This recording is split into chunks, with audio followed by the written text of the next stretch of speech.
Good morning. It is February 17th, 2025. The message that I'm going to share is from a link in the description of Zechariah 12:2 about the cup of trembling. I'm going to get right to it because it's so important that I get to the message. But the link will be in the description box below from Jason A. about prophecy of the cup of trembling. If you haven't heard by now, this scripture describes what's going on right now with the division and the discussion about the parting the land of Jerusalem, as stated in so many of these. I would say what has been going on with the. Let me just get some water here. Uh, Parting the land of Israel's Jerusalem. And because there has been so much discussion because of the future of Gaza, this scripture describes what's going to happen in the near future about those who decide to part the land of Jerusalem. So I'm going to read Zechariah 12:2. And this is also in the link. I would recommend listening to this link because the pastor and also the video describes it a lot more in depth. But I'm just going to paraphrase for now. The burden of the cup of trembling, that is. And this is Zechariah 2. The burden of the word of the Lord, saith the Lord, which stretches from the heavens, and layeth the foundation of the earth, and formeth the spirit of the man within him. Behold, I will make Jerusalem a cup of trembling unto all the people round about, when they shall be in siege both against Judah and against Jerusalem. And in that day I will make Jerusalem a burdensome stone for all people that burden themselves, and it shall be cut into pieces through all the people of the earth who gather together against it. And in that day the Lord will smite every horse and astonish and his riders with madness.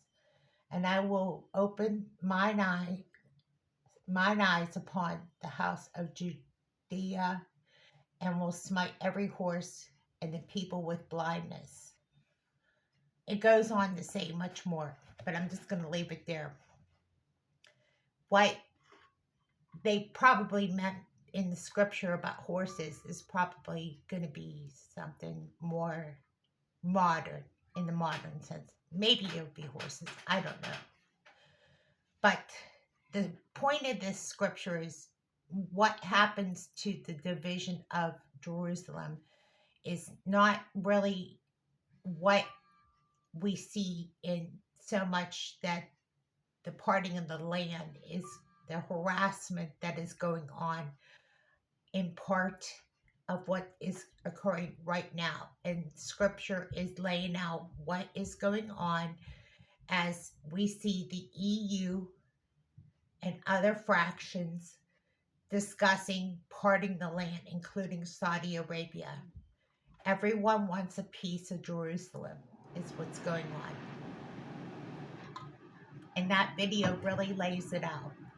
And I thought this was really relevant to what's going on currently before tribulation begins. This is occurring as we speak. Everyone knows, watching the news, that cares to watch this prophecy in Zechariah 2, this is very relevant to what is happening today.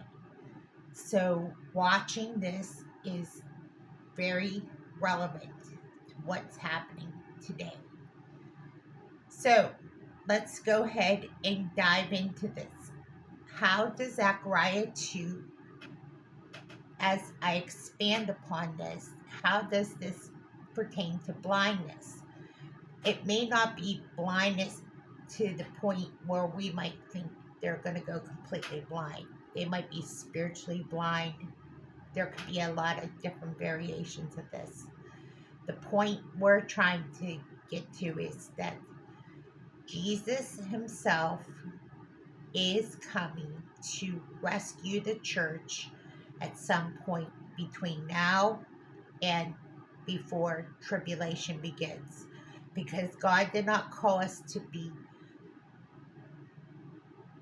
he didn't call us to wrath. So we know the church is not going to be here for what will come thereafter.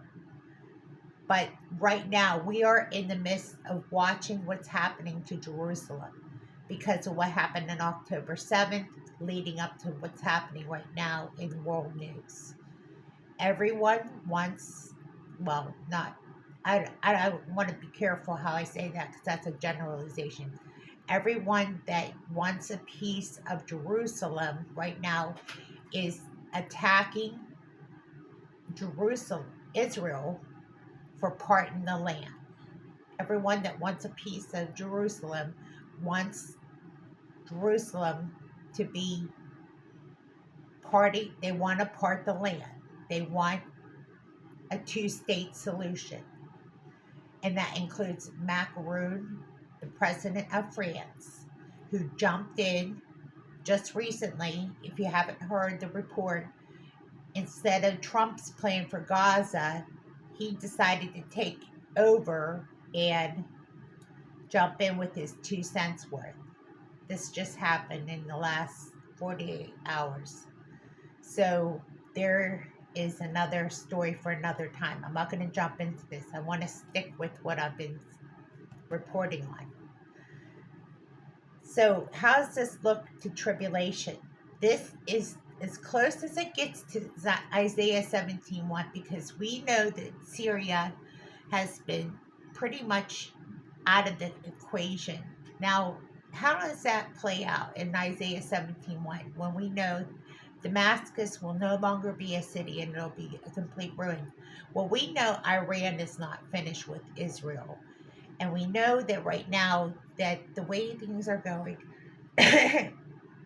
with Iran, things are going to play out with Iran, Turkey, and all those factors involved in Damascus. There's a terrorist network there that will still be a factor with Hezbollah, and there's a, as Benjamin Netanyahu had pointed out, the Prime Minister of Israel said there's a 7-front war going on. Sorry, I need more water. He said that there's a 7-front war going on in Israel. That's pretty big for a small part of the country of Israel to engage in this much activity when it comes to a war of the size of Israel being closest to the size of New Jersey. So I wanted to lay out where are we in scripture? Where are we in prophecy? This link is very, very telling. This is prophetic where we're at, because it tells us in the timeline of events where we are in the Bible. That's why this video, I think, is probably important to me, should be important to you. How close we are to tribulation. I think it's just a matter of when.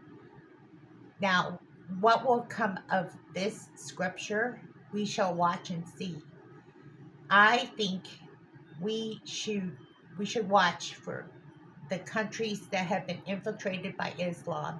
That would include England, France, and other countries that have let their immigration policy been, well, let's just say, let's say it lightly, lax.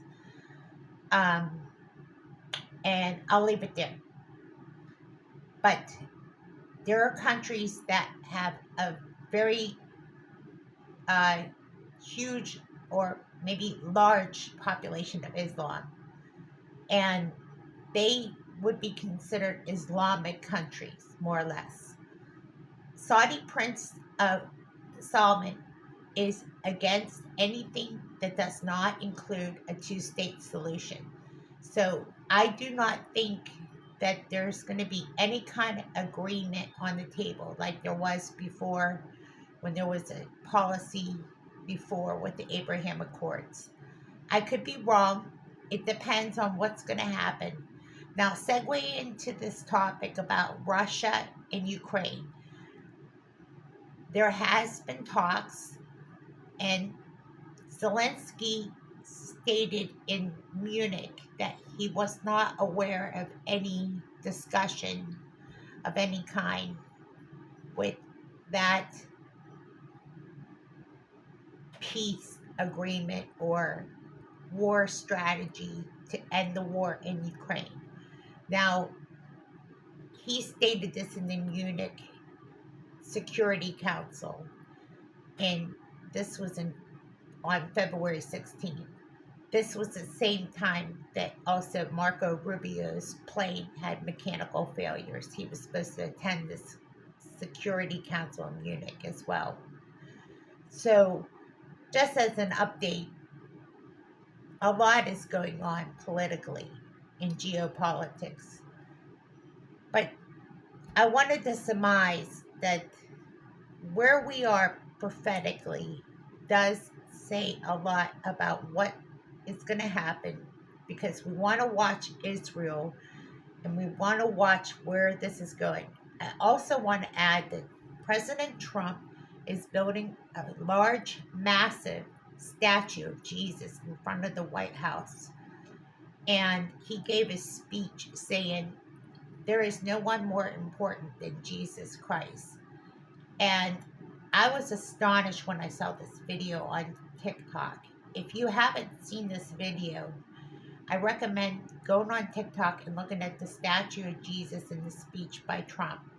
If you can go to the search bar and look it up for yourself. It is quite astonishing. Again, check out the link that I put in the description box below about this very link by Jason A. He does great video, and he's got a great message as far as what's going on in Zechariah 12 too.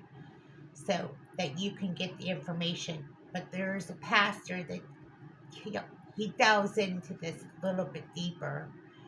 I just covered just a little bit compared to what he did. He's a pastor, of course. I'm not. I'm just reporting on it. Thank you for listening. And again, thank you for being here at the Field Report. God bless.